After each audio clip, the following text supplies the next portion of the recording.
आज मी बनवणार आहे एकदम साधं असं जेवण. त्यासाठी मी इकडे घेतलेली आहे 1 वाटी तूर डाळ आणि पाव वाटी मूग डाळ. डाळी स्वच्छ धुवून कुकरला 2 शिट्ट्या काढून घ्यायच्या आहेत. आता फोडणीसाठी मी घेतलेलं आहे एका पॅनमध्ये तेल. तेल गरम झालं की त्याच्यामध्ये घालायचं आहे राई, जिरं, बारीक चिरलेली हिरवी मिरची आणि कढीपत्ता. आता त्यात कांदा घालून कांदा ट्रान्सपरंट होईपर्यंत शिजवायचा आहे.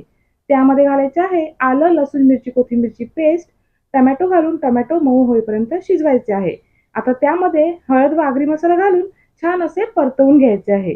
आता त्यामध्ये घालायची आहे शिजवलेली डाळ. चवीनुसार मीठ घालून त्याची एक वाफ काढून घ्यायची आहे. आता आपली डाळ तयार आहे, तर त्यात घालायची आहे बारीक चिरलेली कोथिंबीर. एका साईडला मी कुकरला भात लावलेला आहे आणि दुसऱ्या साईडला मी पापडही तळून घेत आहे. इन्स्टंट असं कैरीचं साधं लोणचंही बनवलेलं आहे.